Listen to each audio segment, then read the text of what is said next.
Welcome to the Symposium on the New Science of Gut Health and its Implications for Childhood Eczema. How exciting, right? I'm Angela Tiru, Professor of Psychology, eczema parent, and board member with Global Parents for Eczema Research, also known as GPER. GPER, for those of you who aren't already familiar with this unique organization, is a global nonprofit founded by parents, focused on improving the future for children with moderate to severe eczema through breakthroughs in research and family support. This annual symposium spotlights cutting-edge research that holds the promise to improve the lives of children and families impacted by this condition. And today we are thrilled to host an impressive lineup of speakers. We'll be talking today about the intersection between gut health and skin health, particularly as it relates to eczema. Our speakers will share their research into how we can both avoid exposures that damage our gut and its barrier, and potentially how we can repair the health of our gut with innovative solutions that could reverse or even prevent eczema in the future. Again, how exciting. This symposium is more than just a meeting. It's a platform for collaboration, learning, and the exchange of ideas. In terms of format, we invite you to post questions through our webinar Q&A, or simply by raising your hand if you're here in the room. We invite you and include you to use the webinar Q&A, and after every presentation, we will offer a question and answer session, and we will do it again at the very end. We'd like to take a moment to thank our supporters of today's event, the Pierre Fabre Foundation, and the members of GPER's Corporate Council, which you can view at gper.org/corporate council. Without any further ado, I will now pass the mic to the amazing think tank, Corey Capozza, GPER's Executive Director. She will introduce today's topic and our first speaker. Thank you. Good morning. Thank you for joining here in the room and also remotely. Well, I'm going to go ahead and kick things off. Our mission is to reduce suffering of children impacted by moderate to severe eczema through breakthroughs in research and family support, and our vision is a future without childhood eczema. So we're really excited to put on this symposium every year to spotlight the important research that's going to get us closer to that vision. We are a collaborative of parents with kiddos with moderate to severe eczema. And I'm really excited to have staff and board and other folks here today that really believe in the power of research and science to lead the way to prevention or cure for eczema. Some of the things that we work on, just to let you know what organization is behind today's event, we actually fund prevention research, so if that interests you, please stay in touch with us. We've published our own peer-reviewed research and have 36 articles under our belt at this point related to eczema treatment and prevention. We have a great monthly podcast focused on eczema science called Eczema Breakthroughs, where we feature topics like these. And we have a community of parents and also a peer support program. I want to introduce just a couple of concepts today before we get started to kind of level set and do some grounding. Most of you know this, eczema is not just a baby rash, it's not cosmetic. Moderate to severe eczema in children has a greater impact on quality of life in those children than diabetes, asthma, or cystic fibrosis. And these are some photos of kids from our community where you can see just how painful and uncomfortable the condition can be. Pain, infections, a host of things that people don't associate immediately with eczema. So figuring out how to prevent this condition is worthy of our attention today. And I think we really need solutions to head it off at the pass so these children don't go down this road. Unfortunately, eczema is common and is rising in prevalence. It affects almost 25% of kids, and 1/3 of those will have moderate to severe eczema. So a huge number of children are developing eczema at this point. We don't totally know why, but that prevalence has doubled since 1997 by one estimate. It's not just eczema. Eczema is the first domino to fall, and as we know, most of these children who develop eczema in early childhood go on to have food allergies, asthma, rhinitis. And so there's a real opportunity to prevent eczema and also a host of other allergic conditions. And I think what you'll hear today is that because these are related, we have the opportunity to address all of them at once, potentially with the right solution. Why are so many children developing eczema? I think that is the million-dollar question. How could it have changed so quickly? And I think a lot of people are looking to our environment because it can't be genetics. Our genes couldn't have changed on that timeline. And so what you see in this visual is some of the things we believe are behind this epidemic in allergies and eczema. And this annual research symposium is really designed to look at some of those questions and advance our thinking in this area. Today, we're going to talk about the connection between the gut and the skin. And some things you sort of need to know, some key concepts before we get started, are listed here in this slide. First of all, our gut is home to trillions of microorganisms, the microbiome. And this microbiome plays a key role in training our immune system, especially in early life. It helps to maintain a balance in our immune system and teaches it to work properly. When the gut microbiome is imbalanced, it can lead to increased intestinal permeability, or a leaky gut. And these comes with breaks in the barrier that line the gut. That damaged barrier then allows in toxins, allergens, and bacteria, which enter the body and trigger the immune system to respond. When the immune system is revved up in responding to these invaders, we get systemic inflammation, which we see in eczema. How and why the gut barrier is becoming so disrupted is likely related to diet and environmental causes, and you're going to hear more about that today. This systemic inflammation that develops and the overactive immune system are hallmarks of eczema. So as we listen today, our hope as a patient organization, as parents of kids with eczema, as a community, we really hope we can understand these exposures and risk factors that lead to eczema development so we can one day prevent and cure it. And that's really our motivation today. I know we're at a research conference, but this is a patient organization-led event, and that's where we're coming from. So be listening for that today, and hopefully we get further along on that pathway. So now I'd like to introduce our first speaker. I'm really delighted to introduce David Margolis, who's with us remotely from his home in Pennsylvania. He is an MD and PhD at the Gerald S. Lazarus Professor of Dermatology and Professor of Epidemiology at the University of Pennsylvania Perelman School of Medicine. Today, he's going to be talking about his work on oral antibiotic use in early life, especially in pregnancy and early childhood, and how that might impact atopic dermatitis or eczema risk.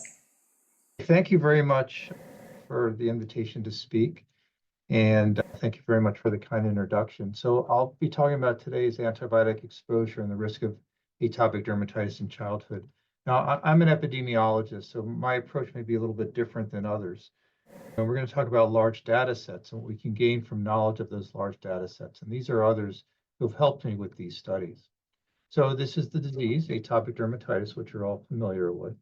And as was just implied, there seems to be a march where people develop things like atopic dermatitis or food allergies early on, and then often develop things like asthma and rhinitis. And this is just another diagram of that. And there's many who now believe that actually the skin breakdown then leads to the food allergies as well. Just to put things in context a little bit, is there's been probably a dozen or so studies done at this point trying to prevent atopic dermatitis in children. And most of them have to do with applying emollients to improve the skin barrier. This is a meta-analysis from a few years ago, and many of the studies either don't show an effect or show a mild effect, and often show an improvement of about 20% to as much as 50% by applying the emollients, which are often things like petrolatum. I just want you to remember that number for a second as we begin to talk about the antibiotics that we're going to talk about in a second. Now, as was just mentioned, just like the gut microbiome, the skin microbiome is immense. And there's been a lot of knowledge that's been gained over the last decade or so about the skin microbiome, often from culture-independent techniques. And a lot of when people talk about immense microbiomes are because people are looking at either RNA within the skin swabs or stool swabs, or DNA specifically of the microbes using shotgun metagenomics. Most of that technology has shown things like there's lots of Staph aureus on the skin, especially when the skin's active with atopic dermatitis.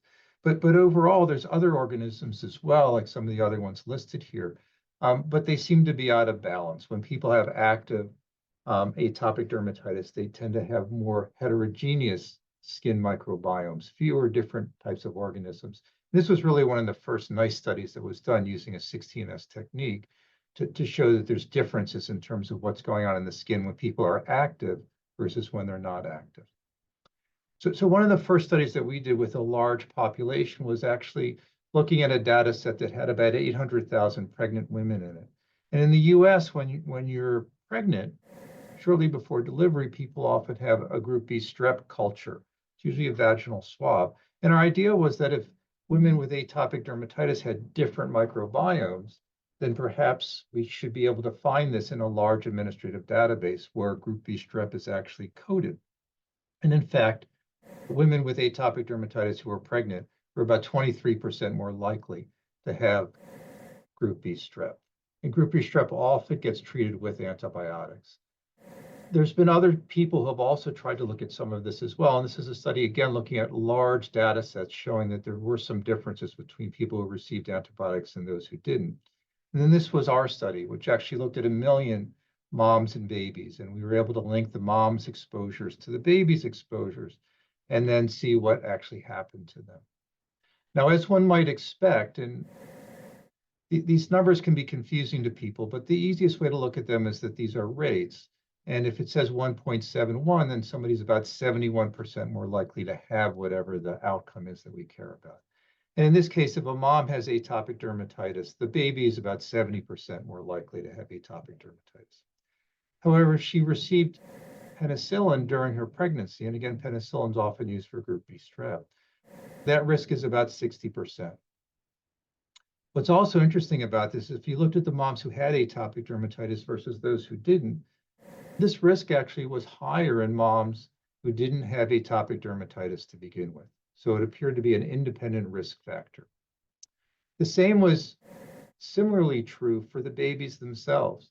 So previous studies had looked at any sort of antibiotic exposure during childhood and whether the babies or child was more likely to develop atopic dermatitis. And the problem with that is that they weren't always looking early and they weren't always looking before atopic dermatitis might have occurred.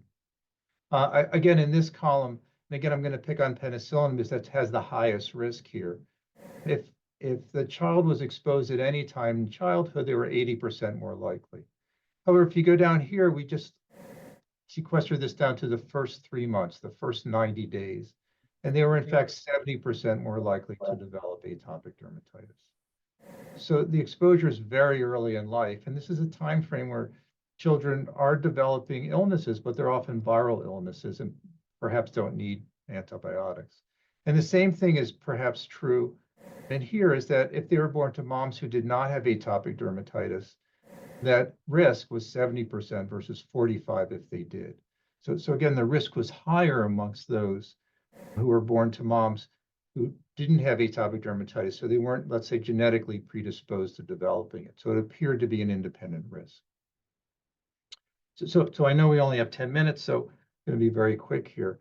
So what do we know from these studies and other studies is that pregnant women with a history of atopic dermatitis are more likely to be colonized with group B strep.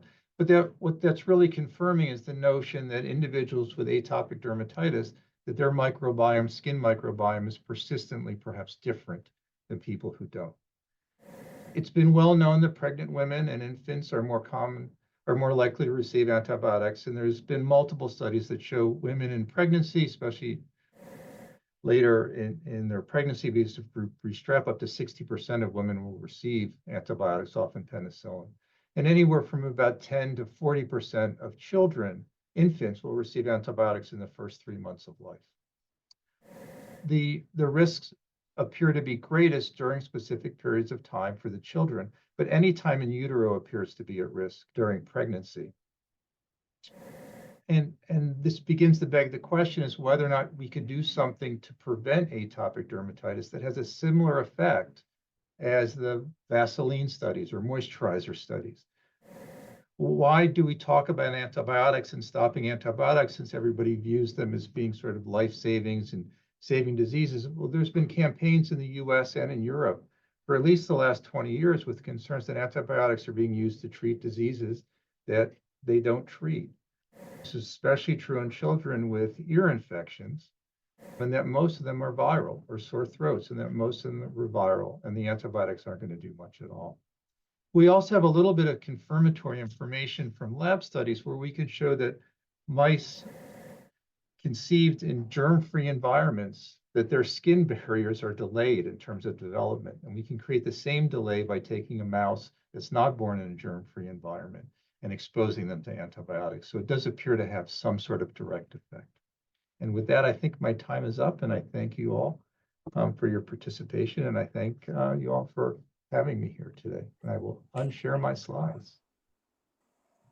Terrific. Thank you, Dr. Margolis, for that excellent presentation. So just a couple of questions for you that have come in. Check to see if there's any in the room too. But one is, your presentation indicates that antibiotic use in early life and pregnancy and early childhood could really be predisposing children for atopic dermatitis. But how often do we really have a choice about whether or not we should take those antibiotics, and what are some strategies for reducing exposure to antibiotics in that period? You mentioned use for ear infections, but how do we kind of use this information to reduce risk? Yes, so those are all good questions, and we don't necessarily have the best answers for any of those. I mean, we still want to do studies to see if the antibiotics are causing microbiome changes.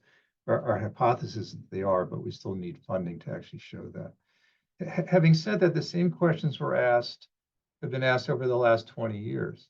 My child has an ear infection. Why are you not giving me antibiotics to their pediatrician? And some of that came because of work that was done by the CDC and public health groups feeding back and saying, well, the antibiotics aren't going to do anything for you, so you probably shouldn't use them. There's some European countries that have gotten the rates of antibiotic use in early childhood down very, very small as compared to the US, over the same logic that the risk of the antibiotic is greater than the potential risk that it's a bacterial infection and that the antibiotics will treat it. I don't have a proper answer, and I want to be clear about that. But I do know that we tend to ask for treatments for diseases that sometimes can't be treated. And I think what we all need to be careful about is that when we're asking for an antibiotic, we're asking for it because the belief is that the antibiotic is going to make a difference. Right, so better antibiotic stewardship may get us there as well in terms of improving this particular thing. Exactly. I wanted to ask briefly, and I'll just scan the room too to see if there's questions, but there's actually a common treatment that a lot of parents are using that includes a compounded antibiotic, an anti-staph antibiotic with a topical steroid and a cream. And parents are reporting success with this particular compounded treatment. Do we know if using antibiotics topically in this way might also, in early childhood, might cause issues, or is this really about oral antibiotics at this point, or do we just not know? Yeah, so our studies are only on oral antibiotics, but I would never tell anybody if they're using a therapy that they believe that works and the therapy appears to be benign or not otherwise dangerous, not to use it. My practice is mainly adults, so I want to be clear about that as well. But I can tell you that in our practice at the University of Pennsylvania in general, with the exception of one antibiotic, which is a prescription product, very few of the topical antibiotics penetrate into the skin. Very few of them really make a marked difference in terms of the infectivity of bacteria of the skin. So I would be a little hesitant about saying how well they work. It has also been well shown, and perhaps the cream that the antibiotic is in is being effective, is that if you improve the barrier function by helping the skin heal, the bacterial presence will change. And that's been shown using topical steroids, which you would think should make a bacterial infection worse because they're steroids that affect the immune system. It's also been shown with systemic agents, which you wouldn't use necessarily acutely to treat atopic dermatitis, but they certainly are highly effective for people with moderate to severe disease, where you can change the microbiome overall by improving the skin itself, not necessarily having antimicrobial properties. I know your study didn't look at this, but it seems like the working hypothesis is taking these oral antibiotics are altering the gut microbiome in some way. We don't know, but I think we have two other speakers that may help with that. That's true, very true. Okay, well, great segue. Thank you so much. Any other final questions in the room before we transition? One, go ahead, I'll repeat it. Go ahead. If you had a patient with atopic dermatitis with what you thought was a significant bacterial infection and you had a culture that was positive for staph or strep, we would treat those patients. Now, patients who present with lesions that are not serious, we may just use topicals. If we did that, would we shouldn't increase the risk of them developing more severe atopic. Yeah. I think I heard most of that question. It had to do with if you're treating somebody you thought had a skin infection with bacteria, and I think staph was mentioned specifically, should they be treated? Of course they should. The question really has to do with the difference between colonization and actual infection and how effective that antibiotic potentially could be. But you would also want to treat the barrier as well, or treat the inflammation to help the barrier improve.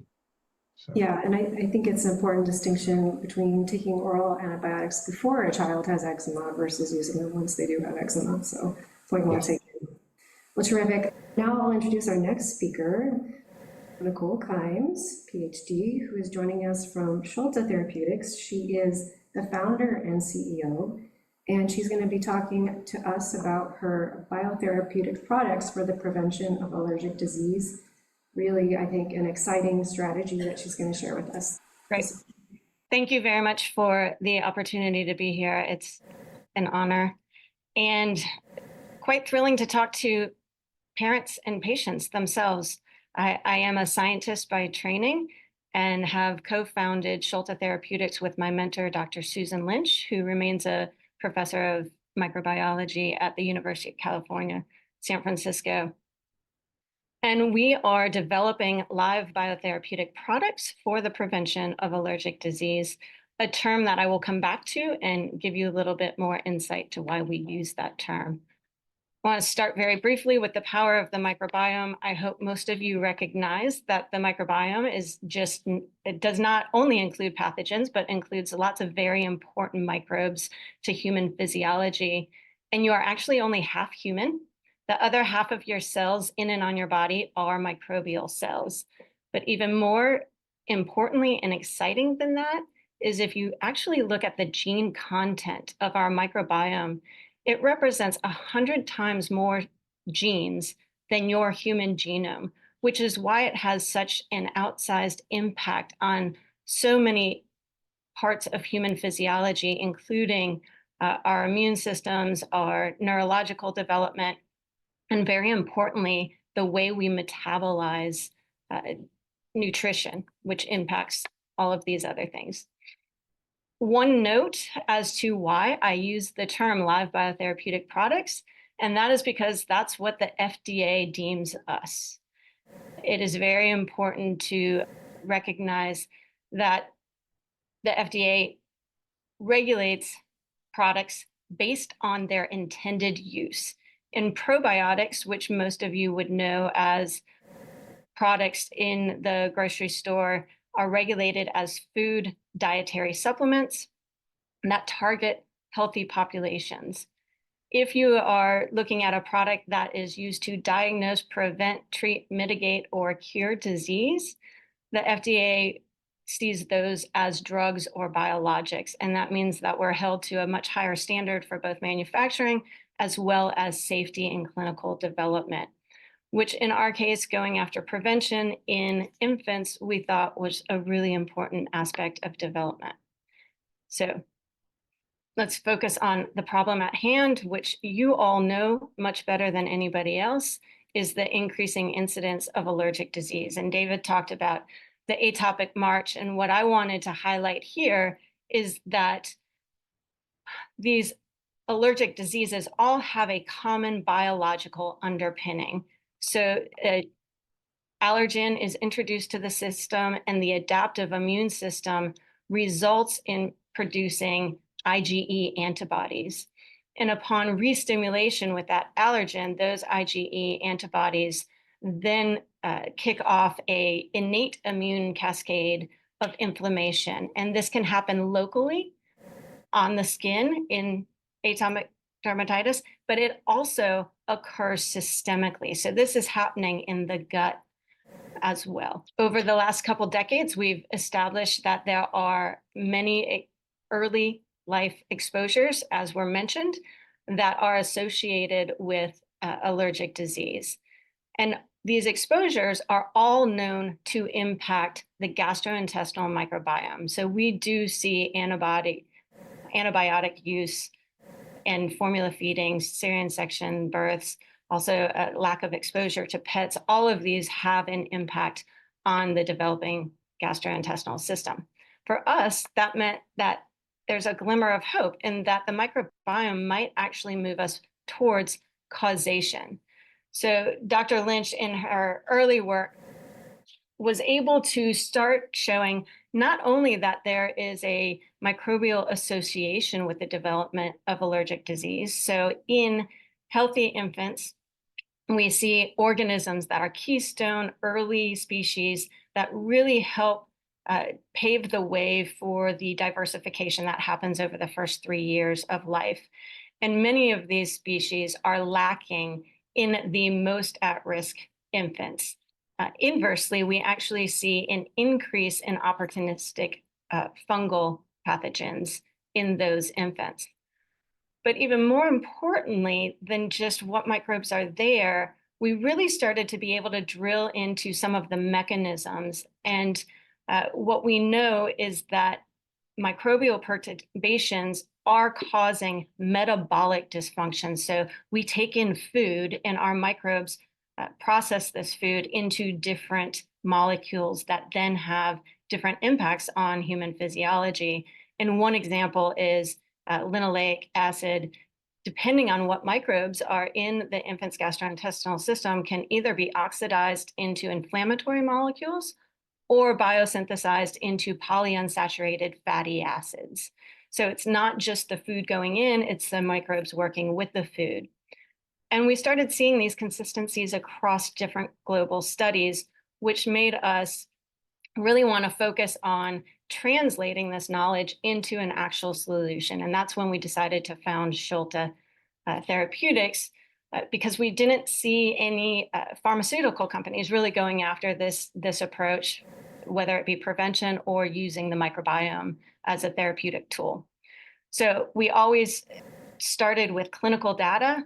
It's really important that we're using human data to rationally design these consortia of microbes from the gastrointestinal system, and then really looking at how the different organisms work together so that we could try and design a minimal consortia that had maximal functional potential. And these organisms work with one another to really fulfill a synergistic functional potential and move that into more empirical studies for proof of concept.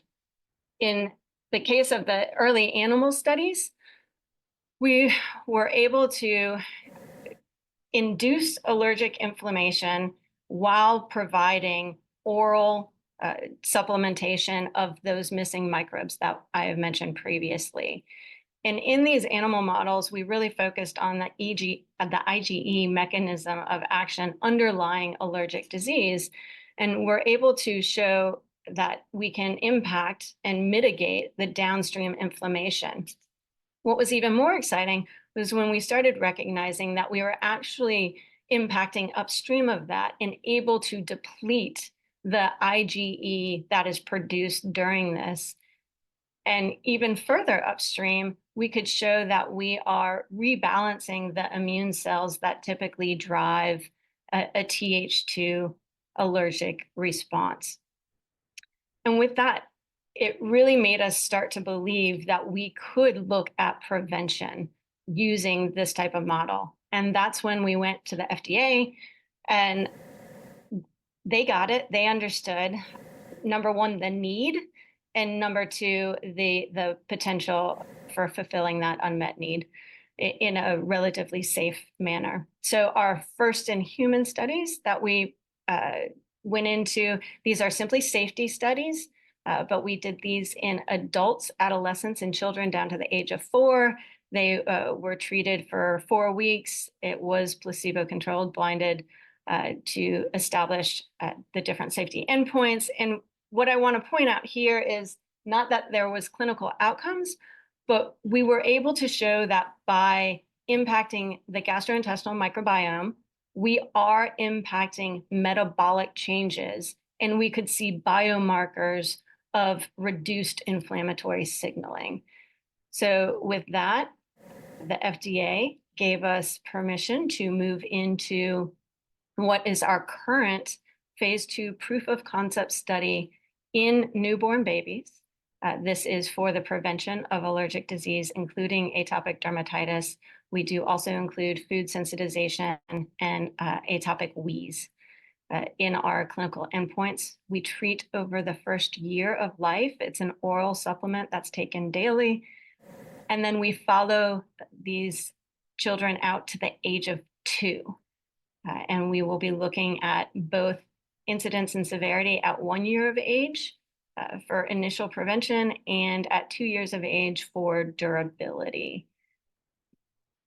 And that study completes in December of next year. So we are very excited about the coming year and about contributing a solution to this incalcitrant issue that we're all experiencing. Thank you. That was the most information I've covered in 10 minutes in a long time. That was impressive. Any questions? I just would like to hear a little bit more about the method. So when you're following them, are you doing stool swabs and samples? And how often? And if you're doing anything else besides the stool swabs? We are collecting blood. So we'll be looking at IgE levels. We are collecting stool, and we collect it in 2 different ways, which allows us to look at sequencing of stool for community analysis, as well as preserving it so that we can do metabolic analysis and look at the metabolic changes. We are also doing skin tape for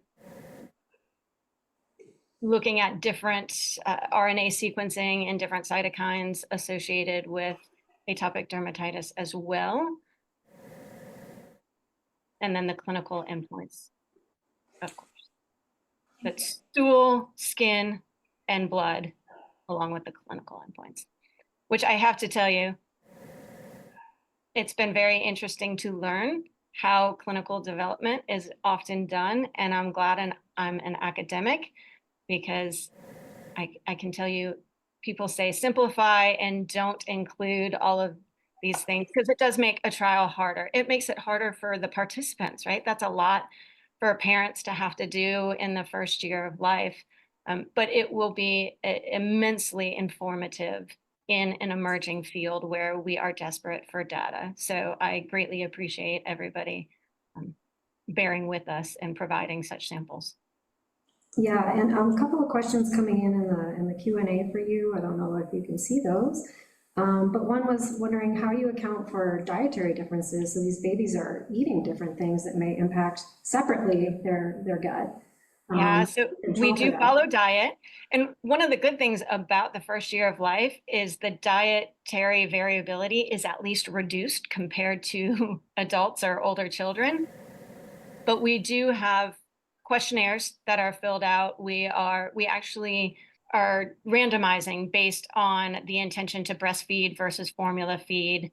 And then we have questionnaires throughout the 2 years to help us really pull apart who is actually getting formula versus breast milk. And then once foods are introduced, the main different food groups and when they're being introduced. It's a great question and will no doubt have an impact. Yeah, that one seems important. I wanted to ask a kind of bigger picture question, which is, why does the gut microbiome of these babies show up different? Or do we know what's causing that? Any guesses?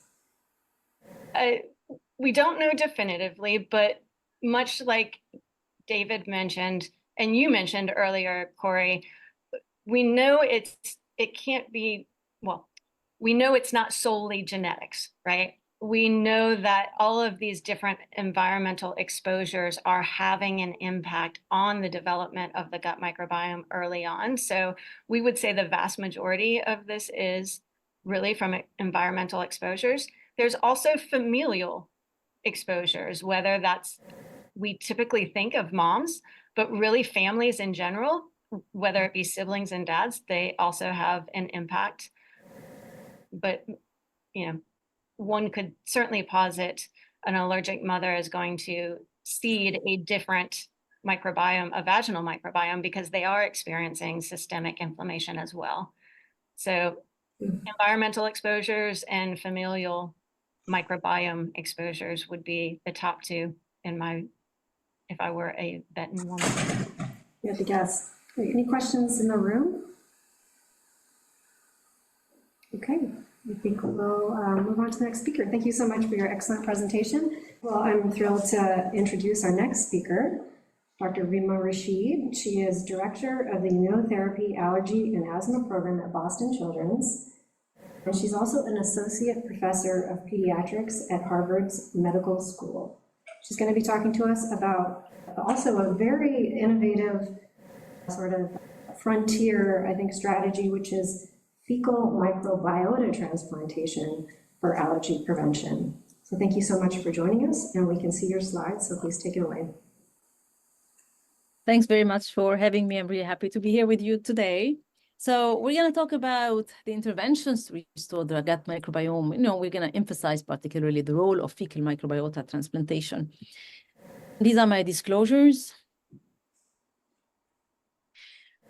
So there have been several studies that evaluated the use of certain bacterial strains, particularly probiotics, or sometimes probiotics combined with prebiotics, initially in pregnant women with a history of allergies or pregnant women with a family history of atopic diseases in general, sometimes alone, sometimes with their children.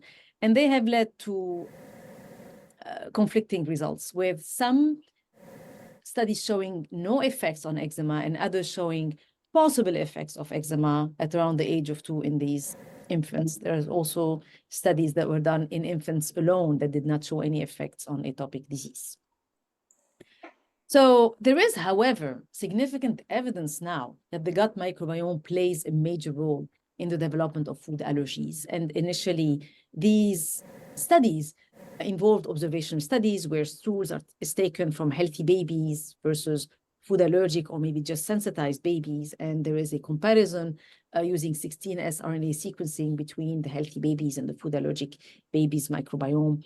Then later there were functional analyses in the lab, which we and others have performed. And we are now at the stage where we're actually doing actual interventions to try to see whether the use of probiotics, prebiotics, symbiotics, or even fecal transplantation can help food allergy. So just to show you an example of what was done in the lab, we actually took the stools of healthy babies and separately the stools coming from babies that had a history of anaphylaxis. And we put those into a highly allergic mouse model that developed severe anaphylaxis upon exposure to the food allergen. The mouse were sensitized to ovalbumin, which is an egg protein, and then received the ovalbumin challenge. And the way you measure anaphylaxis in mice is by a significant drop in body temperature because there is a dilatation of the blood vessels. So you see here, when the mice received the food allergic stools, there was a very severe drop in body temperature. These mice anaphylaxed, while when the mice received the control baby's microbiome, there was a tiny drop that quickly normalized and there was no anaphylaxis. This line shows you what happens to the mouse when there is no anaphylaxis at all. So there's really, the anaphylaxis is more profound with the food allergic stools. I'm not gonna show you the data on the special consortium of bacteria that we found that completely protects from anaphylaxis. There were 5 Clostridialis species and separately 6 Bacteroidelis species. And repetitively, we found that these completely protects from anaphylaxis in mice. And those were derived from the human studies we've done in babies. So let's talk about FMT. What's FMT? It's also known as stool transplantation. It was first documented in 4th century in China, and it's called the yellow soup. And it's a procedure in which the stool from a healthy donor is placed into the gut of a patient in order to treat a certain disease. So the FDA classifies FMT as drugs because it's used to cure, treat, mitigate, or prevent the disease. And initially, it's been investigated extensively in the treatment of recurrent C. difficile infection. Clostridium difficile is a bacteria that can lead to very severe diarrhea and dehydration and abdominal pain, but sometimes even very serious intestinal conditions, bacteria in the bloodstream, and even death. Fortunately for these patients, over the past few years, fecal transplant has become the standard of care for the treatment of recurrent C. difficile because it has a cure rate up to 96%. And the good news is that the FDA has approved the use of FMT in recurrent C. difficile since February 2022, which validates this approach in the disease, but also supports its use in other diseases. And there are currently 2 approved FMT products, one via enema, which has to be given under medical supervision, and one using capsules that can be delivered home and the patient can get them orally. Initially, the technology was very simple. You put the stools in a blender, you put your protective gears, and you administer it to the patient, usually by colonoscopy. But now it's much more regulated. And there is now a donor stool bank, and some medical centers have their own. I have to say that it has overall a very good safety profile. There have been over 100,000 FMT procedures performed in the US, and serious adverse events are rare. They typically occur in patients with very complex diseases and immunological problem. And OpenBiome is a nonprofit organization. It's the largest universal stool bank in the US. So what happens is that the donors are initially screened for health questionnaire for medical disease, and that includes psychological problems. Then they undergo extensive blood and stool testing to evaluate for the presence of infectious pathogen. Then the donated stools are quarantined, and 60 days later, the donor passes another battery of serological and stool tests. And if negative, then the stool is released. Initially, it was administered via enema or colonoscopy or by inserting a tube from the nose into the gut. But in 2014 and 2016 came the studies that have shown that actually giving it encapsulated has it has a very similar cure rate to the other routes. So there is one important feature about FMT, and it is the ability not only to transfer the favorable microbes, but also their supporting ecosystem. That makes it different than just some clostridial of bacteria. I mean, each approach has its pro and con, obviously. So we decided to go ahead and we launched the first study to evaluate the use of FMT in peanut allergic patients. So we enrolled adults. Our primary objective was safety, but we also said, hey, we're doing FMT for the first time, so why not look for some evidence of efficacy? So we wanted to see whether the threshold at which a patient reacts to peanut during a food challenge can go from tracers to less than 100 milligrams of peanut protein, which is less than half a peanut, to up to 300, which is around a peanut to a peanut and a half, at 1 month and at 4 months post-fecal transplantation. We even thought, well, could we even go higher? Could we go to 600 milligrams, which is around 2 to 3 peanuts? And we also looked at the immunological and stool changes over time. So this is the study design. 10 patients came, age 18 to 34. They underwent a food challenge. Then they got FMT. They got a total of 36 capsules administered over 3 hours, and then they underwent their food challenge. There was no serious adverse event. It was very safe, very mild event that resolved within a few hours to 2 days max. But there were 3 patients that actually have shown that there was a signal of efficacy where one patient reacted at 100 milligrams, went up to 300. The next one reacted at 10 milligrams, went up to 300, then 600 at 4 months post-FMT. And the last patient reacted at 100 and tolerated all the doses without any reaction at 1 month and 4 months post-FMT. So given these promising results, we thought, okay, well, let's just give antibiotics prior to FMT to see whether this will help us create a niche, and maybe FMT will implant better, maybe we'll get better efficacy. We proceeded with 5 patients, and here we gave them 3 antibiotics for 4 days. We gave them 2 days for the metronidazole to clear up, and we repeated the same procedures. And again, no safety issues. We had 3 patients this time who all went to 600 milligram peanut protein at 4 months post-FMT, so it's 3 out of 5. So the study was safe, and without antibiotics, there was 20% efficacy signal, and with antibiotics, there was 60% efficacy signal. And the efficacy signal was prolonged, lasting for at least 4 months post-FMT. So with these promising results, we are going into a phase 2 trial now, and we are using what we call now MTT, which undergoes 2 additional cycles of purification. It is highly concentrated, less than 1% fecal material, and it can be stored in the fridge at 4 degrees for 6 months. It's being currently evaluated for autism, inflammatory bowel disease, and cancer patients, and that's the dose, 5 capsules only as opposed to 36. And now there is even a powder formulation, so we can use it in younger patients with food allergy. It's now being used in autism. So that's basically, these patients will come, they'll be screened on a 1-to-1 ratio to receive MTT or placebo. Those will get MTT, will also get antibiotics. 5 capsules under medical supervision, then 2 capsules at home for a total of 28 days, and then they'll undergo their food challengers again at 4 weeks and 4 months post-FTT. So before I finish, I found this study, fecal transplant in adults with moderate to severe atopic dermatitis, which was done in Tel Aviv. And there were 15 patients who were initially screened. This is a single-blind placebo-controlled crossover.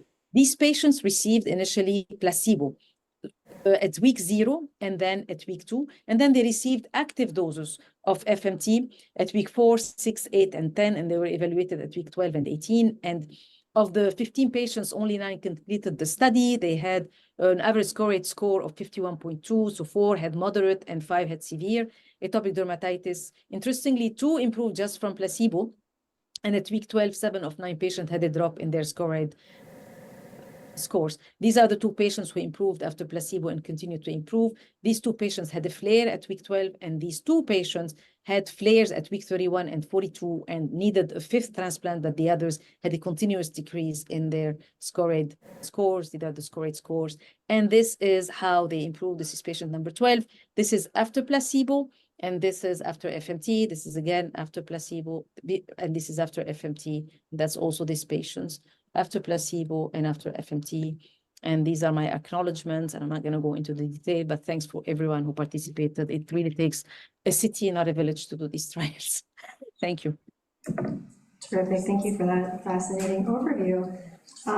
So one thing I think that's interesting about your approach is you're taking the stool from a healthy person and just transferring it kind of wholesale without knowing exactly what are the elements or what are the particular species that are important for these conditions. You just say, this person has basically a healthy gut microbiome, and we're just going to move it over with, like you say, the ecosystem and everything involved.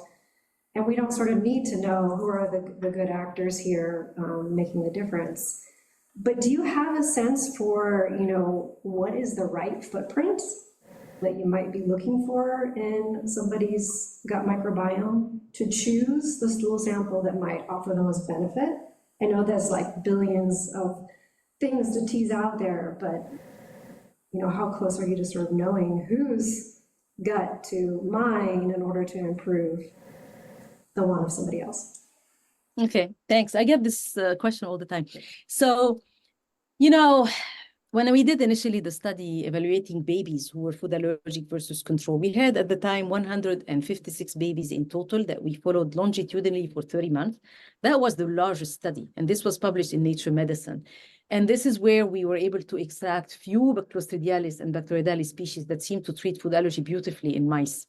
What I can tell you, my first reaction when I saw the results were, how do you interpret this? It was very hard because there was ongoing dysbiosis, which means that you have a certain difference between the gut microbiome of healthy babies as opposed to control, and some strains persist a little bit over time, others don't. So if I learned anything from these studies, is that you really need a very large number of patients in order to draw your conclusions, okay? And also, it is likely that your microbiome, or for certain diseases, is going to be different from one geographical place to the other, and how much, and depending on the diet, etc., and depending on the environmental exposures. So I don't think anyone can really tell you that you currently need this particular signature in order to treat a particular patient. And this is why we're doing the studies. So we have had a signature, and the question is why? Why did some patients improve and others did not? And we know there is a very nice, we did very nice mechanistic studies where we even put the stools of those patients who responded, we put them into the mouse after they got their transplant, and there was complete protection from anaphylaxis. That wasn't the case in those who didn't respond. So we're trying to understand. And, this is like really scratching the tip of the iceberg, but we have to start somewhere. The vast majority of the diseases, people actually start with fecal transplantation. And there are promising results in ulcerative colitis. There are very promising results in autism. It all started with fecal transplant. It is also possible that even if we develop some consortium of bacteria that works, this is going to be different from one patient to the other. So the question is very hard to answer, but I do not think we can start with the other way around, which is select certain strains and go ahead with it when it comes to fecal transplant, because we simply don't know. I mean, here you're taking the whole microbiome that is equilibrated in somebody's healthy with the hope that this is going to help a patient. And let's also not forget that what we're measuring is the output. So we don't know what's happening at the level of the gut. We hopefully one day we will learn, but in order now to know, you need a biopsy, and that's not easy to perform in patients, of course, for logistical reasons, obviously, and ethical reasons. Yeah, so we know that it works. We don't totally know why, but I think maybe it's enough to go on for now, and people are really excited about this option. I wanted to ask in the chat in the room, I guess, I think people would hear about this, that you're taking the stool of a stranger and you're transplanting it into somebody, and you might, I'm sure you get this feedback, who would do that, right? Like, what parent would do this? And I'm curious, would you do it? We know atopic dermatitis is miserable. Food allergies are terrifying if they could kill your child. So a question for you, have you received feedback on, likely uptake of this type of therapy? And a question for the audience, like, how would you think about it? Would you consider it, given what it is, I guess? Maybe we'll start with you, Rima. So should I answer first? Yeah. Okay. Well, first, I'd like to emphasize that I wouldn't say we know it works. I would say we know that there is a signal that is promising. We need much larger studies, and that's what we're trying to do. And, different type of microbiome might be different. We're using MTT now. It's not the same as FMT. So 50%, FMT contains 50% of stool. MTT is an FMT form that's highly purified. Whether or not this is better or worse, we still don't know. So we need more studies. But when it comes to the interest, well, first, so I live in Boston, and in Boston, there's a lot of interest in science. We, of course, have had, we call patients all the time. We've had a lot of people interested and some people not interested, and that's normal. We also had the same reaction in adults. Some of them, what? But to be honest with you, most of the time when we call the young adults, because they're in college and universities and everything, it was interesting, their reaction. The reaction was rarely like they were grossed by it. So I think also that it's a matter of training our mind to think about it as microbiome. And plus, let's remember, I mean, when we're doing MTT in collaboration with Alex Koruch from the University of Minnesota, and when he actually mixed the sachet of the microbiome powder with chocolate milk, he told me it tastes like chocolate milk. It contains less than 1% fecal material. Okay, good. Interested in hearing what other people think. Any questions in the room or online before we move on? Well, for me, it's fascinating that this might be a therapy for so many different things. And you talked about autism, you talked about psychiatric conditions, you talked about allergies, you talked about eczema. And, I think it really points to a similar mechanism, inflammation or systemic inflammation being the cause, which is really fascinating. Okay, terrific. And I know we've got a bunch more questions coming in. Question about the use of AI and other technology to maybe start to understand and untangle this super complicated question of what is a gut microbiome and what the ideal cocktail might be. Any thoughts on the use of AI to disentangle what's what in the gut microbiome? Yeah, I think this is going to be the future, in fact. I think that with the advancement of AI, there is a very good chance we're going to see a very rapid understanding of the gut microbiota. This will still require evaluation of a very large number of patients, but this AI is making this possible. So that's why it's very possible with the right interventions that we might actually see a boom in microbiome understanding and studies. I think the rate limiting factor is going to be the trials and how expensive the trials are. Because they take time and because they're very expensive, and they can sometimes determine, your budget will determine sometimes, partly at least, how long you can administer a therapy for, et cetera, what's your design. I mean, if you can do a lot of arms in a study, then, if you have a lot of money, then you can evaluate multiple possibilities. If you don't have, then you have to go step by step. I do think AI is going to be extremely helpful. It's going to cause a boom. Yeah, in some ways, it seems like the perfect question for AI is really huge sort of data crunching, algorithm-based investigation that will probably get us closer. It's exciting times on that.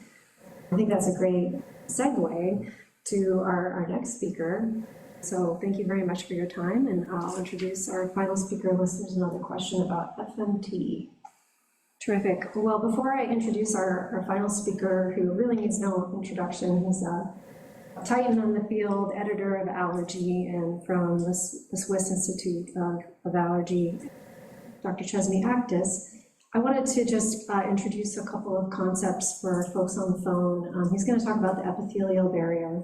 And the epithelial barrier is something which lines several surfaces in the body, the gut, the skin, and the lungs. And they have these epithelial cells that form a layer that create tight junctions to prevent leakage. And so these are really critical to keeping things out and performing that barrier function. They're held together by tight junctions, which form this impermeable barrier, which I just mentioned. We've already talked about this a little bit, but various exposures are compromising these tight junctions in the body and causing the barrier to malfunction. These environmental exposures are chipping away at the barrier, and now we're seeing invaders entering the body and this big immune response. So he's going to talk a lot about epithelial barrier. I just wanted to give a little definition there first. In the case of what Dr. Akdis is going to talk about, it's a two-way street. So if you have epithelial barrier in the lungs or the skin or the gut, there's crosstalk, and you start to see systemic inflammation impacting other areas. So when we have substances which are coming into the body, into the stomach, and are causing gut barrier disruption and damage, that can also lead to a condition like eczema at a different site, like the skin. And likewise, if the epithelial barrier in the skin is damaged, and these different chemicals and so on are entering the body, that can cause inflammation in the gut. So we know now that there's ways you can influence these different sites through this common pathway. Dr. Akdis will be talking about that, but one of the things that's new, I think, is microplastics.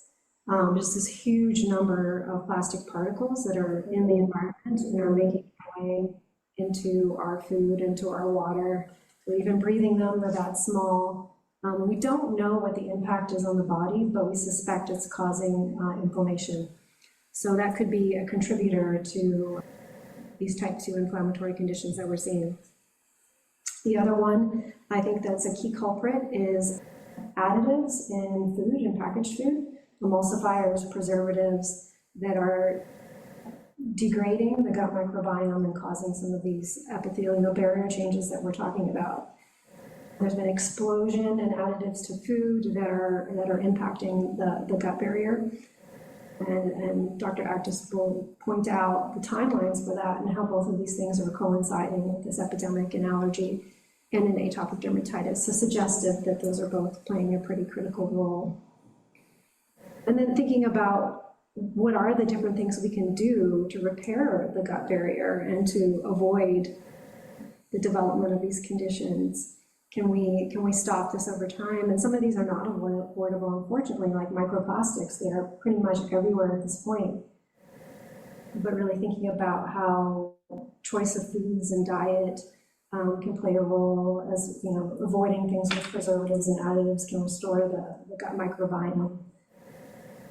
And some really concrete ideas about how we can mitigate our risk, knowing what we know about the impact of these different things that are in our lives.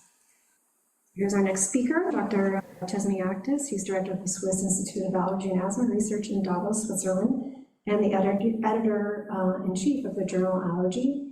He could not be with us live today, but he pre-recorded his talk and has answered some questions in advance. It's a great pleasure to talk in front of you. Unfortunately, I will not be able to join you in person. I'm sending you this recorded video. I'm going to talk about the epithelial barrier theory and recent findings coming from the lab on this theory. These are my conflict of interest. After the chemistry revolution, There was many chemical products introduced to our lives, and we can say 350,000 new substances to human and animal lives, with almost no control of their health effects. And 120,000 of them are not also appropriately reported. You can read this. Now, look at these diseases. This is a paper. We are seeing many skin diseases, many airway diseases, autoimmune, autoinflammatory and metabolic diseases, digestive tract diseases, and neuropsychiatric diseases. And these diseases have all these 5 criteria with increased epithelial barrier, damage, and microbial dysbiosis. What are the substances that are introduced to our lives? And these are the data coming from our own lab. The first group is infectious agents. It's normal, and it was happening in the past.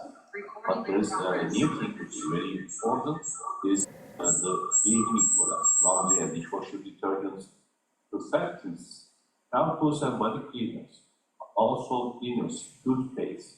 Then we have the air pollution group, cigarette smoke, diesel exhaust, nanoparticles, ozone, microplastic, particulate matter. And then we have the food group, enzymes and emulsifiers, the whole additives in the food industry, which are introduced to our lives, starting from the year mainly 2000 in a very commercial way, has changed our life a lot. Let's start with the detergents and type 2 response. And we are talking about sodium borosulfate, which is included in 1960 to powder detergents in the Western world, and it was sold in the major cities in the Western world. So asthma started from the cities. We didn't see that it started in the countryside. What is quite important for human health is that some toothpaste, probably toothpaste and sodium borosulfate, in the range of 3%. We are seeing epithelial barrier damage. These are happening when we are exposed to these toxic substances. Then we are seeing type 2 T and B cell activation. And then we come to the gastrointestinal system. These are the very shiny glasses. And what's happening is that the professional dishwashers are introduced to our lives. This is very important. Just go to your hospital and check the dishwasher. Go to the restaurant, and if you are in a hotel, go and check in the hotel. There is 1 to 2 minutes washing of these professional dishwashers. It increases the temperature to 82 degrees, 4 atmosphere pressure, and there is unfortunately no rinsing.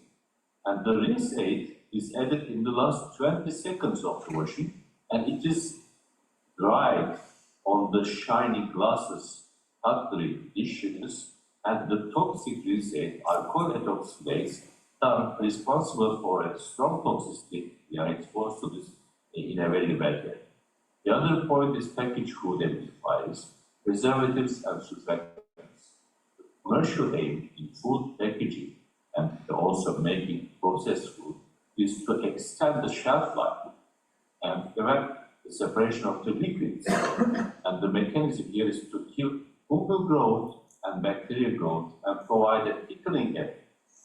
And is it possible to do this without harming human cells? Practically impossible. This is a list of emulsifiers we have used in USA and Europe. We have a long list of emulsifiers. Probably they are being introduced to your life in China, in Japan, in the same way. This is the first page, and here is the second page. And we worked on polysulfates and made a nice paper on polysulfates. And these are used in ice creams and confectionery. The toxic dose is 0.1%, but it's allowed to be used in 1%. So we have to be very careful about these food liquids, and we have to learn to read the packages. Another important point that I want to mention is nano and microplastics. There's 9 billion ton plastic production in the world, and around 7 billion ton is in the environment as a pollution. And we assume that there is 1 billion ton microplastic in the water. And that's a huge amount that affects our food. And currently, microplastic is found in amniotic fluid, and recently it was published that it is found also in the brain, and the plastic is ingested by cells, immune modulator, epithelial barrier opening, binding the receptors, and we are very sure now that plastic pollution It's one of the main future aims of humanity to get rid of, to mitigate, because it's very difficult to deal with this 7 billion ton plastic pollution because 90% is not degraded yet. It is going to be degraded and it's going to be continuously causing a micro or nano pollution in our food network. This is an awareness slide that we are cleaning the seaside, and there is a lot of plastic there in our summer house. And the new concepts that I'm introducing in this is, first of all, molecular toxicity, which takes place in much lower doses of substances. Epithelitis, the surface layer of the epithelium is inflamed and releasing allergens and chemokines. Third, microinflammation is a new concept that is showing that now about 1/3 of people must have some inflammatory cytokines and chemokines in their circulation, even without having any disease. And for the epithelial barrier theory is talking about 3 points: epithelial barrier damage, microbial dysbiosis, and immune system activation. So this is our epithelial cells. The microbiome goes in between the epithelial cells when the barrier is damaged, and it is passing below the epithelial cells. And at the same time, we are calling this epithelitis because the epithelium starts to make an alarm to the body, starts to release major cytokines, the alarmins, IL-25, IL-33, TSLP. But it is not only alarmins, it also the epithelial cells release multiple chemokines and IL-1 and family members, and to start an inflammation, giving an alert to the body. Look, there's bacteria invading the body. There's a big danger, so that the immune system comes to the area with all the cells and then tries to stop these bacterial growth in the subepithelial area, because the epithelium is not making its barrier function, and microbiome goes one step deeper in the body. Then the next step starts, the immune system and the whole body with its inner pressures tries to get rid of these bacteria, which is trying to invade the body. So this is the expulsion of microbes. Allergens, toxins, pollutants is taking place to throw them outside with the help of the immune system. And normally, it's a type 2 response and exotic inflammation is taken.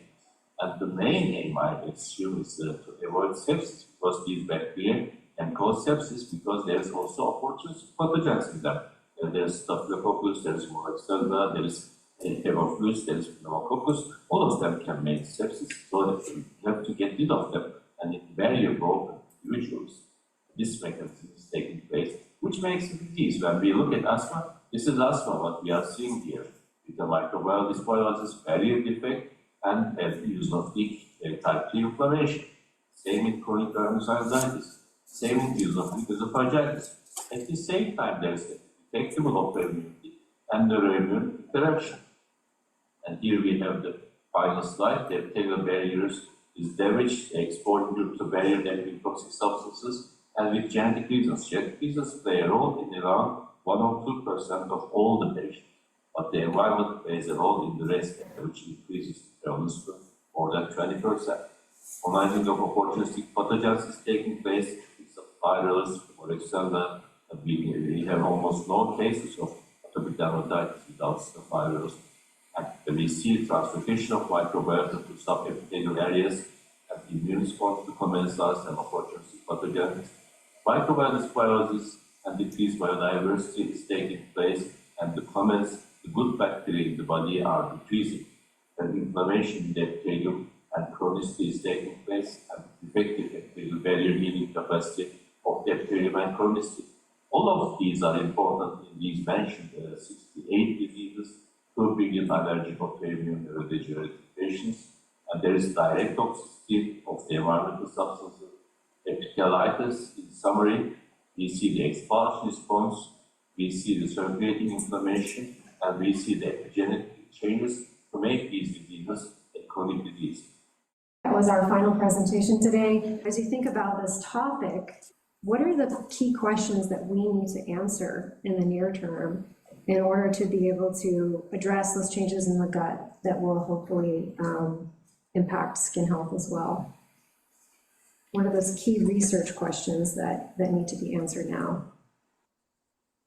Hi, Corey. I think one of the areas that was brought up earlier is really the intersection of nutrition and microbiome and how that has an impact on immunology functionality and physiology. So I definitely think nutrition is a big one for me and how that changes and interacts with the microbiome. I think the AI impact on research is also another one, because to Rima's point, AI is dependent on data, and we need the data to go into it. And we've had great leaps in large language models because there was access to lots of language data. To get that for biological systems, we're going to need to think differently about how we collect, share, and use data in a way that allows for much bigger studies to really get us at systems biology. But once we do, the impact on chronic diseases across the board, whether it's the neurological autism or the metabolic diseases, but all of these chronic diseases will be impacted greatly once we can do that. Terrific. And I know you have a readout on your trial in 2025, so hopefully some information coming soon. How close are we to having a treatment that parents can ask for in the doctor's office? Is that a 5-year timeline, a 10-year timeline for FMT, for the therapeutic that you have in study? Assuming positive results in this phase 2, I would say 5 years. 5 years. Yeah, So ways off. I'd actually like to put in a separate plug. I don't know that there's any one thing that anyone here can absolutely know would be the most important thing to study, but I think there's a lot of creative people trying to do studies that just don't have the funding. I think the biggest crunch right now is an NIH with pay lines at 8%, grants that are being docked 20 and 30% after budgets have been decided upon, limitations at 5 years or $500,000, which seems like a lot of money per year, but not to do the kinds of studies that people here are talking about. I mean, there is a real funding crisis in terms of science in this country that at some point we need to discuss, and then allow people's creativity to figure out the next therapies and the next places to go. Yeah, super fair point, and definitely a dearth in funding for prevention, so point well taken. A couple questions that have come in for our speakers. First question came from a parent who wondered what that critical period is for antibiotic exposure. She knows that she has a child who's 1-year-old who recently took antibiotics, and do we know what that critical window is that we should be considering? Question for Dr. Margolis. Yeah, so in our studies, it's the first 3 months, but I can't tell you for sure whether or not later is better. There's other studies that look at out to 12 months and sometimes 2 and 3 years. So I don't know the exact answer, but certainly in the first 3 months, you get the same effect as if you have it later. First 3 months critical. And then a question for Nikole from a parent, wondered if you'll be tracking the impact on the lungs, the microbiome of the lungs. Person interested in the impact of your strategy on asthma development. Yeah, so we don't have any sampling from the lungs, but what we are following is atopic wheeze, which is an early indicator of asthma. We originally came to this entire approach with a focus on asthma. It was really what got us interested in the microbiome in the first place. So in a need to not do 10-year-long studies, we're focusing on the earlier side of the atopic march, but we absolutely think that it should have an impact on asthma development. We'll look at atopic wheeze in the short term, and it will tell us if we use follow-on protocols to follow these children out to even older ages to actually look at asthma diagnosis downstream. Great. Can I add one thing back? Go ahead. If somebody needs antibiotics, I wouldn't withhold antibiotics, though. You need to be careful about what I said earlier, for sure. Okay, important caveat. This This question may not have an answer, but maybe one or all of you could conjure some guesses or hypothesize. And the question is, if you have to take antibiotics during pregnancy or early life, are there things you can do in terms of probiotic supplementation to counter the effect, to, sort of rebalance any damage that address any damage that might be occurring to your gut, and then, mitigate the potential risk that could be coming with use of antibiotics? I'm happy to jump in. Rima, I would imagine you too. I do believe we will eventually be able to do so, where we follow antibiotic treatment with something that can help replenish and make sure that correct. I don't know that we yet know, to Rima's earlier point, exactly what that cocktail needs to be. And that's why these studies are so important, whether it's a FMT or it's a defined consortia. We need more data in larger cohorts to really make me feel confident in doing the replenishment. Okay, not there yet, but probably, and down the road maybe. I definitely see it in the future. Thank you. Well, I think that was our final presentation today. I think we heard about Dr. Akdis about some exposures that are contributing to this epidemic in eczema and allergy. Things like chemicals in the home and things that we're ingesting from dishwasher aids, from toothpaste, from microplastics, and from food additives. And then we heard from Dr. Margolis about antibiotic use in the early childhood perinatal period, which may be contributing to the epidemic and disease. And then we heard about two really innovative, novel approaches to, I think, repairing that damage that we're seeing from these exposures. So hopefully it was informative and helpful. Thank you all for joining. If you're here in the room, please join us for lunch right now. We'd love to have you.